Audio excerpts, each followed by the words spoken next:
Hi everyone, and what's called the High Jolly Memorial, and I'll explain more about the background of this gentleman, but this is a memorial site for him. This is not his grave, but I was looking at this one, and I'm at night here, so this looks like a gentleman, something here. Gentleman? See how you get the nose? It looks like a cigar hanging out there, right? I can't see that well, like a cigar. I mean, not a cigar, a pipe hanging out the left side of the mouth, and face and stuff, okay? This is on a, I don't know, zoom back out a little bit. And I don't know if I can do some contrast here to see if that, oh, there we go, see there?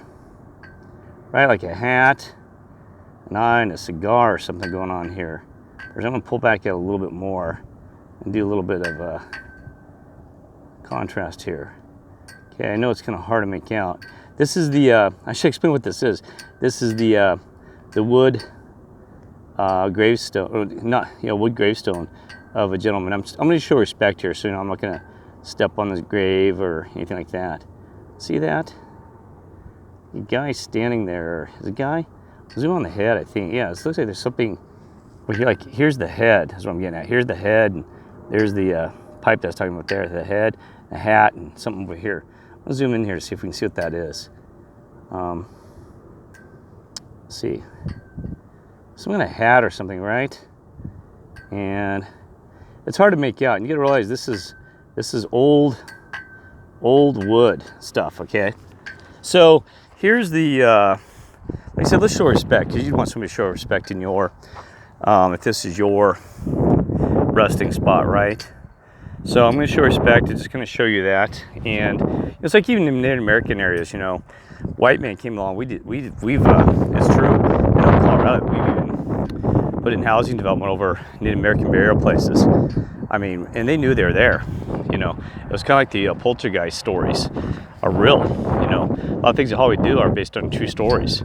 That they just came in and kind of just covered it up, and because I found out even the house that I had near Colorado, one that I lost this whole process getting awakened, that it was built right on Native American burial stuff, and sometimes there's some even stories about miners being killed near there, a couple miles down the road and stuff like that. And I tell you what, that house was haunted. It was, and that was in Erie, Colorado.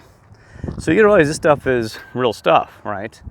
And so it was shocking, because I don't have the time to explain everything that happened in this house. It was a nightmare. I mean, this thing was the most weirdest house I'd ever lived in. And it got ugly. And I found out later, I'm not going about this. My former wife, she's kind of naughty anyway. I don't want to insult her anymore, because we've already been those. So in this house, it got so bad. I mean, the lights were constantly getting blown out. I had so much stuff, you wouldn't believe it. We had some cats, a tabby that was sleeping up all night out of their minds, and I mean, this place was just stinking haunted.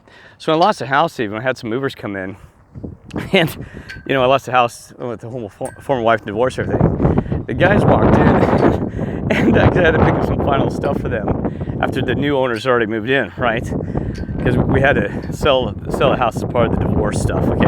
Well, anyway, so I go in there, and the two movers are moving the stuff. They're just throwing stuff out because the final stuff, right? And some of the stuff that the family had left there, my kids and stuff. Well, anyway, they said, "Oh my!" This guy immediately goes, "This place was haunted, wasn't it?" And I said, because this was a new house. It was only like 5 years old. It was it was almost $1 million house, right? It had a swimming pool, hot tub, and which I don't have this kind of money today, but it had a pool, hot tub, and just a huge garage, right?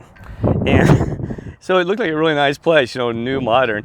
And he goes, "This place is haunted, right?" And I said, "Yes, man, it was haunted," because that's why I discovered houses can have real spirits in them, right? And it was a nightmare. Oh my gosh! I mean, should have had lights going on. I can't even describe all things. I found these clay heads in the crawl space below, where there's usually dirt and it covered up. There's plastic from all these like weird like clay heads and stuff, and we hear things at night, and the cats are constantly awake, and I mean, this place is just a nightmare, And even my daughter, this has been 4 years ago, no, 3.5 years ago. I talked to her about 6 months ago because we don't talk about much. She goes, Dad, that other house is haunted. I said, I know. And the thing is, you know, I had intuition about this because former wife demanded I was buying. I had to move across town to Erie and demanded I'm buying this really upscaling to a better house. And there's a lot to be learned about that, upscaling to a haunted house. But anyway, so wanted to go on this. And I said, man, there's just something that doesn't feel right. It just said, this place doesn't feel right. Well, the former owner, she was a surgeon for, you know, what do you call it, facial surgery and stuff like that. You know, cosmetic or whatever surgeon. And well, anyway, so they made a lot of good money, right? And it was weird because he was a former software engineer, so it's a really ritzy neighborhood, right? And oh my God, I mean, they were like 58 and 56, but they acted so weird when he was selling the house. Like there was something more to the story. I mean, we could never pinpoint them on the truth. It was kind of like, I heard everything like, well, we need to get closer to Denver, to her office, blah, blah, blah. I mean, just really bizarre stories. Well, I think they knew it was haunted. And I found weird things in the backyard, and oh, I just can't go on the detail. Right, well, so the house was haunted. Never saw a lot of stuff moving or anything like that. It was just, you know, that feeling, and all, like I said, the lights are constantly getting blown out. Brand new lights, go out and put in 20 new lights, boom. And it wasn't an electrical issue either.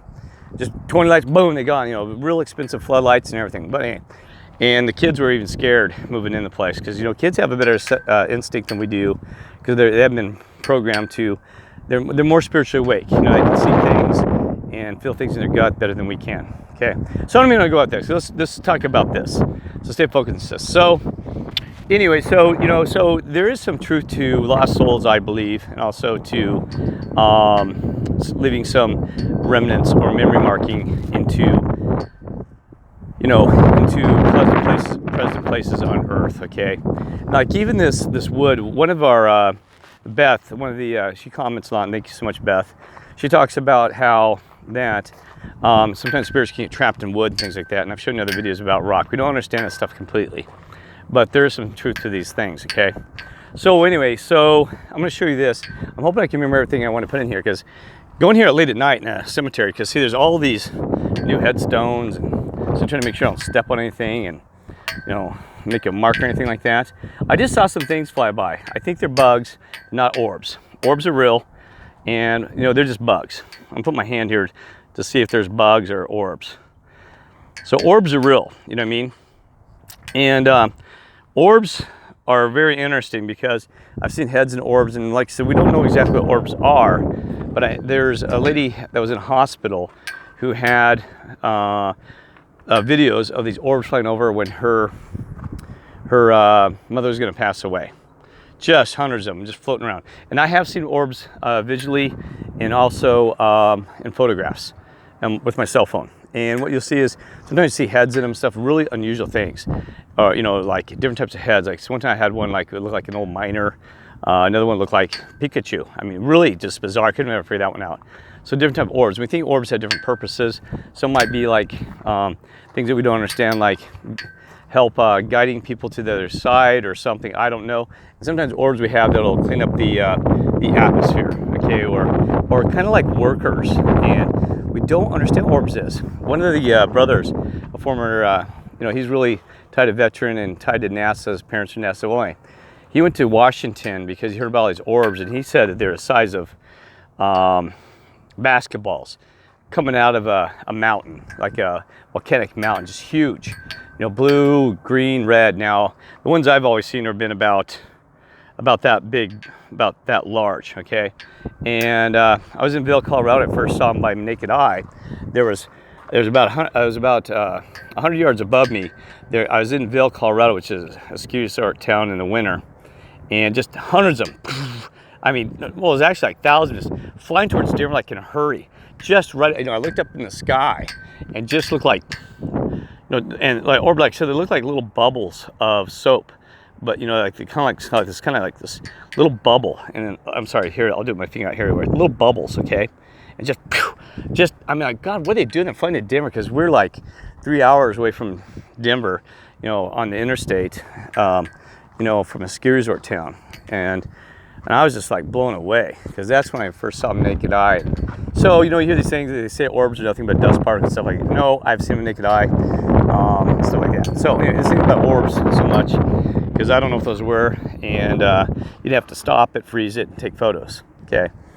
And look at time. Well, see that kind of, see like that little ball? That's just a marble, that's not an orb. They kind of look like that. But sometimes you go in there, you'll see a head or something in there, okay?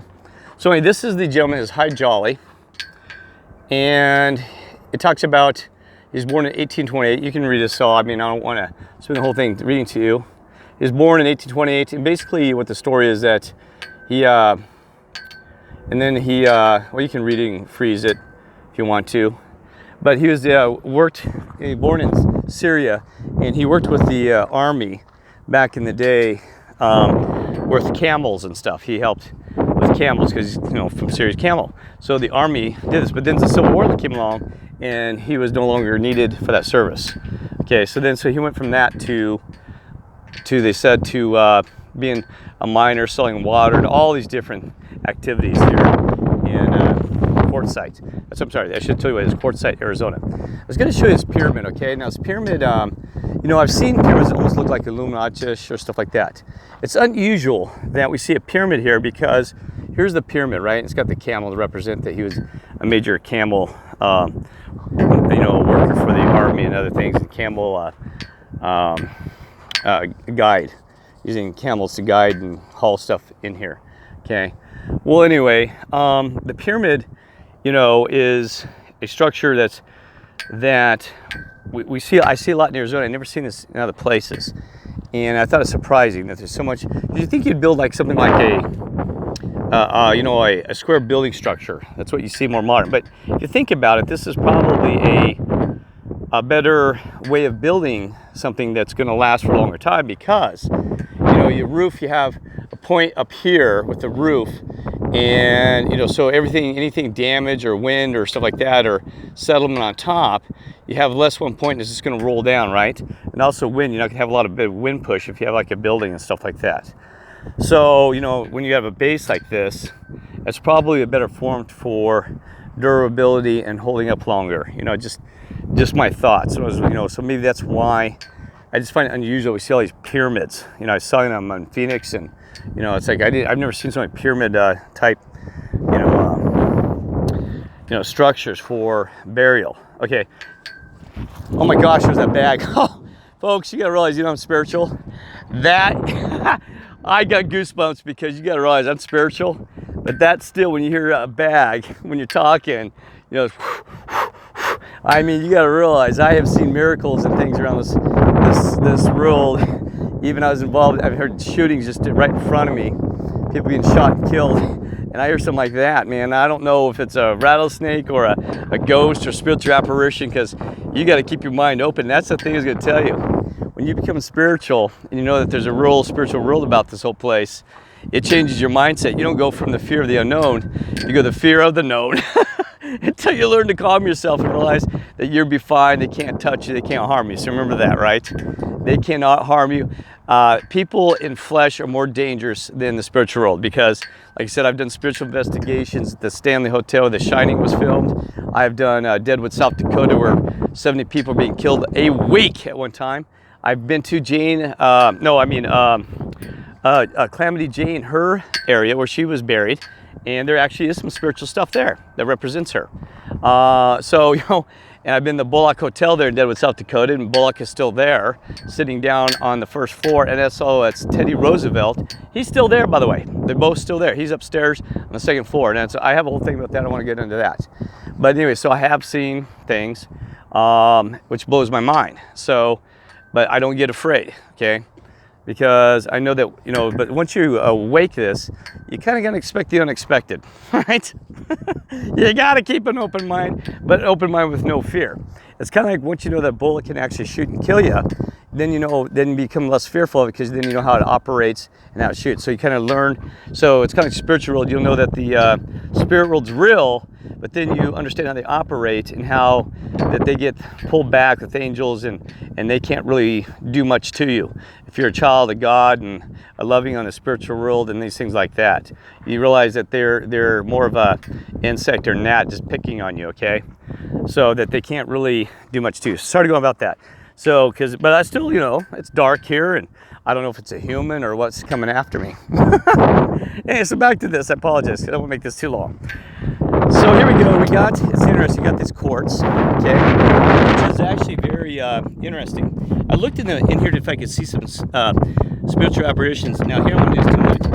I thought I saw something in here, but I really don't see much, okay, in this quartz. Now, to ask me why am I looking at the rocks, because it could be related to this and it may not be, because quartz, I actually was a lady one time, she had some polished quartz, and she actually had a dog inside there, which is God reverse, and I told her, oh my gosh, look at on your necklace there, and sometimes I've seen things in quartz, okay, and also other types of rocks. So I have not seen a lot here, okay, and so you got to remember that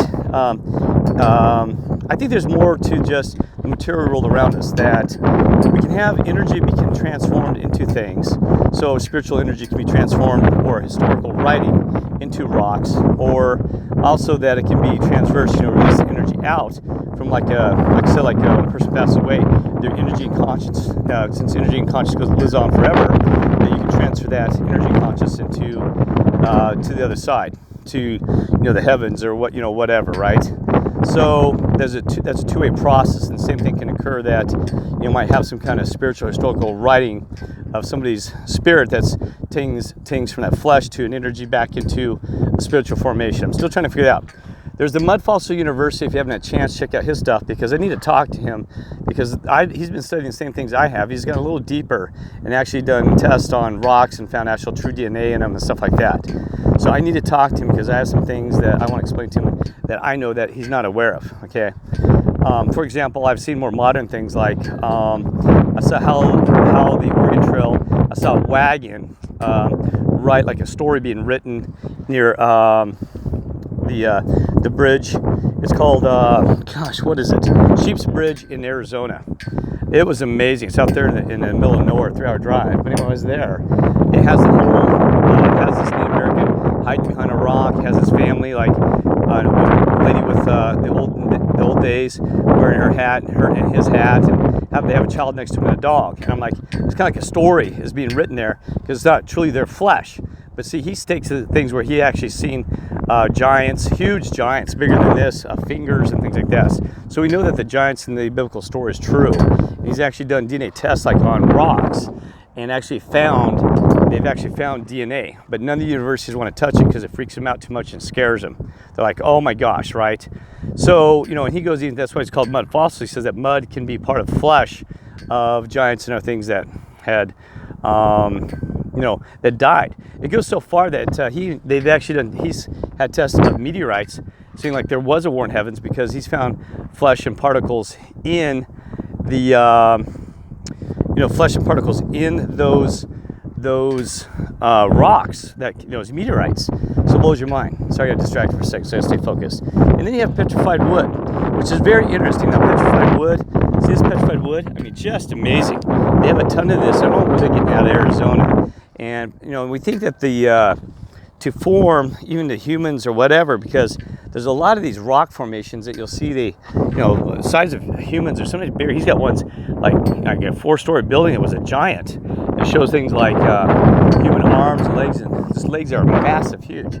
At Mud Fossil University one day. My point is this, is that, you know, the Great Flood was real, because he says he has a process where he can explain how that quickly you can change human flesh into rock, and it doesn't take as long as the scientists claim.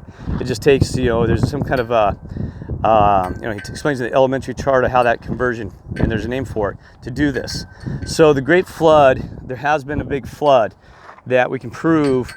You know, people says that it never happened. Now, it did. There was a great flood, and he can prove it, and we've seen flood spots all around the world, even through layers of soil. So it was a real, you know, even whether you're a biblical believer or not, that flood was real, and you can take your own religious angle on that and stuff like that about Noah's Ark, whatever you want to do with that, because it is real. There was a big flood. Okay, so here's the fossil. So this wood, I don't know if that was part of the big flood or if that was some other petrification that happened here. But anyway, do not know the story behind that one. I do not.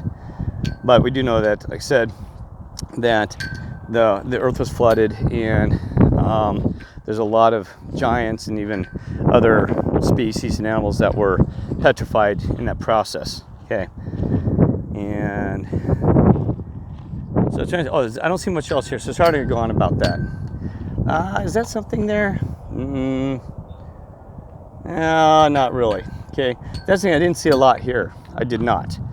So back to that thing too, so this, see how solid the structure is, and also you can reduce a lot of building material, space and everything, and it's a very good structure. Even if you give kids a child blocks, you'll tend to build this, a pyramid, versus building a square structure with buildings.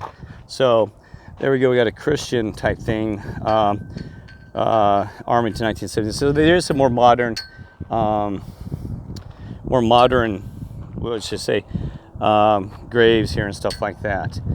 I've always had this crazy fear. It would be kind of wild, wouldn't it, if you came up and saw your own name and birth date or something on the gravestone, like Back to the Future or something, where, you know, they I can't remember if that was the 2 or 3, but there's even the old Twilight Zone one where a guy goes up to, sees his own gravestone. That would kind of be freaking you out. Now, see, holes like that bother me because I don't know if there's rattlesnakes hiding in there or what. You know? So anyway, so, you know, this ain't the best spiritual investigation. You know, sometimes, you know, you see, I can see a lot of amazing things in rocks formations, like my other video the other day. There's a guy stuck in the wood, not in the wood, stuck in the bathroom still at the Palace Hotel in Arizona. If you haven't seen it, let's go look at that one. So anyway, all right, so I still think there's anything else I want to make sure before I wrap this up. Sorry, I hope this isn't too long. That's about it. It's kind of sad because this like we have an unmarked grave. Well, maybe. See, it looks unmarked because they came back and replaced a lot of these. And then there's a child over here, you know, way back in the day, but somebody's still putting honor this even through the modern era, putting toys and stuff like this. You know what I mean? It's a child, and I can't remember. It looked like it went way back, the date and time frame on it. Okay. Yeah, you can see it's plot 60 baby. Oops, sorry, you can't even see what I'm looking at. Baby Picard. And anyway, a little. That's new to me. I've never seen a rose rotate, but I don't hang out in cemeteries too much. Yeah, I gotta tell you a story about that. Met a guy he's a traveling man, like myself. I wouldn't call myself homeless, but he said he'd always choose a cemetery to go sleep in at night. And I said, my gosh, why would you do that? And he said, well, because he said, oh, it'd be like Chicago or big cities where it's dangerous. He says, because it's safer there, nobody will bother you. It's probably true. Like you said, the dead, the spiritual world, even though it's alive, the spiritual world, but the dead, you know, it's more dangerous. And I mean, it's safer than people in flesh, right? It is more dangerous to be out in Chicago versus in a cemetery, because, you know, it still bothered me, but I wouldn't, you know, I'd see what he's saying. So he always sleep in cemeteries. He chose that over church parking lots and everything. He said, well, I just go sleep in a cemetery. And he said, I slept like a baby. I don't know. Once you got used to it, it'd probably be fine. But I definitely wouldn't choose that. But yeah, he was a nice guy. So sorry going by this. That was kind of funny. Because it is true. These people are more, you know, like I said, these people are more vicious than animals. And, you know, also, they're more dangerous than the dead and lost souls and all these other things. Not kidding you. Oh, so here's the thing real quick, the sign. So if you want to pause and read it, it's up to you. And there it is. It tells about the whole story about him and the army and stuff like that. So anyway, God bless.